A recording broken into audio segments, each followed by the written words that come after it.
Well, welcome back to The Heat. We're discussing the escalation of militant attacks worldwide and the international community's response against ISIL in Syria. Let's get back to our distinguished panel.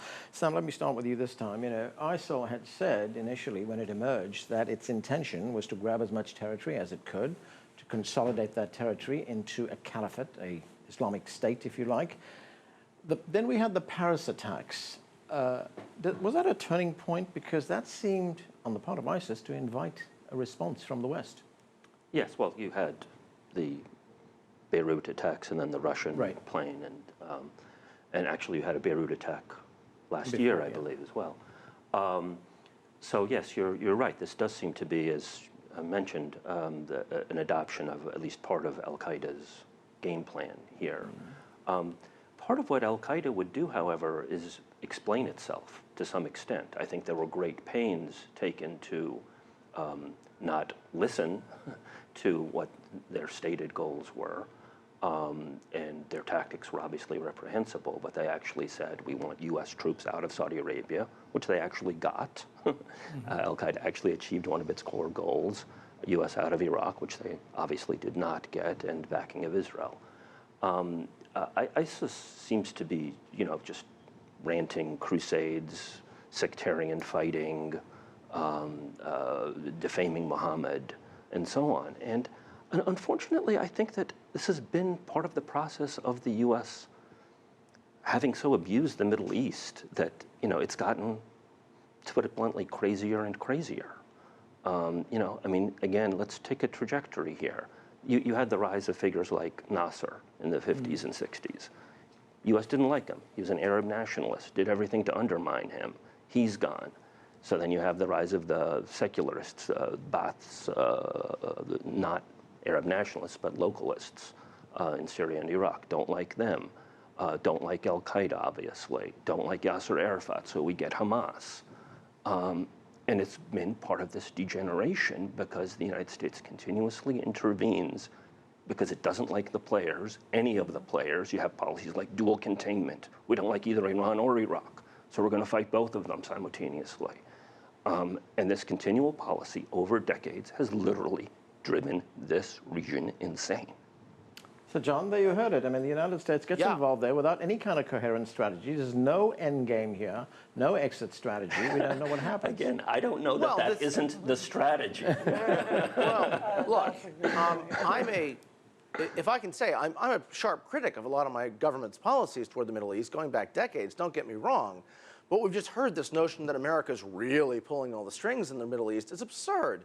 The United States is one actor among many. I didn't say any such thing. You didn't say that at all. You certainly played out the American role. But the American role is major, wouldn't you agree? It is a player among many. Absolutely. And frankly, since the Obama administration has pulled us back quite a bit, which would sound like what you might want, but I gather not. I'm pretty confused by what you're saying. Oh, well, let me clarify. I mean, the Obama administration has, for example, has not hinted at changing in any meaningful way the dominance of the Saudi alliance, for example.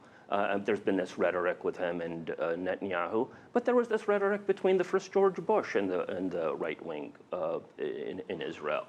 The major components of U.S. policy in the Middle East have fundamentally remained the same. Yeah, in fact, members of the National Security Council have really spoken also about this whole idea of democratizing the Middle East and how it's been carrying on from the last Bush administration, the W administration.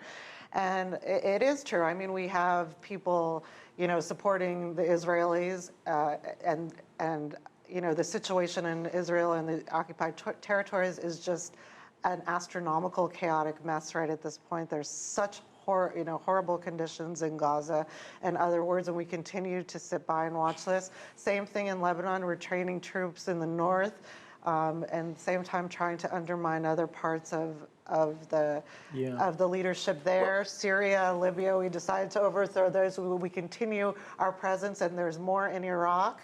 And we're allowing and aiding the bombing that's happening in Yemen. And if this is not a continuation of really adding to the drastic chaos of the Middle East, I don't understand that. And if we look at it, it's any other way. Hold on here. Wait a minute. Yeah. I have to interject. I completely agree that U.S. policy toward the Middle East for many decades was built around the two pillars of Saudi Arabia and Israel. That's very true. Yes. I can also tell you those countries do not feel like the U.S. listens to them at all now. And in fact, they're both very anti-Obama because they feel Obama, rightly or wrongly, whether this is true or not, has tilted toward Iran in its essential approach to the Middle East. So if the Saudis and Israelis, if you think they're American puppets, I got some bad news for I'm you. not saying they're American puppets at all. In fact, I think the contrary. Otherwise, we wouldn't have A, the Salafist movement and the Takfiri movement that we have across the Middle East right now, and B, we wouldn't have the situation where the peace process is nowhere at this time if they listen to us at all. But we are still meddling in many of the areas there quite intensely. The region would prefer us not to, but we're doing it anyway, and we are causing more chaos than good there. And it's just, the policy needs to be more supportive of the population and the people, and they in turn will be able to move their own countries forward. But deposing leaders randomly is just not helping. It hasn't helped in our last 60 years of policy, and it won't happen now. Just one point. Okay, quick response, John. Just one. Look, you said we're not stopping, by implication, the Saudi war in Yemen, which is very destructive.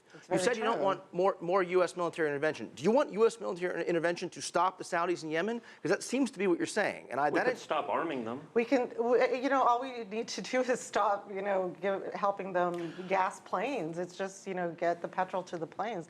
I mean, it's easy as that. And yes, those are airplanes, and we provide the training and the parts to them. Okay, I want to get back to Syria and the view from Damascus, where Bashar al-Assad is sitting. He did an interview recently with Czech television, and Bashar al-Assad considers everyone who opposes him to be terrorists. Let's take a listen to part of that interview. You cannot fight terrorism while you are supporting the terrorists directly with armaments and having alliance with the staunchest supporters of terrorism in the world, which is the Saudi kingdom. You cannot. This is contradiction. You cannot the police and the thief at the same time. You have to choose either way to stand. Does Assad have a point there, Sam? I believe, I've long opposed the regime of Bashar al-Assad. Unfortunately, at least he has half a point, that there is tacit support, at least from Saudi citizens, for these kinds of movements, and the United States. I mean, it's kind of laughable on its face. We've talked a little bit about, the goal of democratizing the Middle East as an alleged Bush administration. Well, I mean, it was patently ludicrous on its face with Saudi Arabia being an incredibly close ally, as well as the other monarchies of the region. So, yeah, the United States has played this double game of using being a close ally of Saudi Arabia and simultaneously at war with many things that that regime has spawned. Right, Patricia, we recently had another round of talks concerning Syria. The U.S. Secretary of State John Kerry said after those talks, and these were his words, that there could be a ceasefire between the Syrian government and opposition forces. We are weeks away from that reality. Weeks away? He said that 2 weeks ago. We tried to get ceasefire to bring in humanitarian supplies. There tried to be, they had problems with the ceasefire in order to, get the chemical weapons together and transfer them out of the country. That also was a problem. They could probably have a ceasefire between Assad and some of the different anti-Assad forces, which are also not moderate. There are no more moderates left there, or the Syrians that are outside the country, which again has been very troublesome for us in the past to deal with expatriates as governance systems for the countries. But I'm not sure IS and the Daesh people are going to agree sign up to that ceasefire. So that's going to be the challenge there. Okay, John, I got 15 seconds, very quickly. Is there a political solution to this? Ultimately, yes, because the Russians will, at this point, probably eventually succeed in making the conflict binary. You just heard the definition of the binary conflict from your other guest, that there is no moderate opposition, which is untrue. But there are two sides, Daesh and Assad. And if al-Assad, if that's the terms of this, then Assad will eventually win. Okay, we're going to have to leave it there. Thanks to all of you for joining us.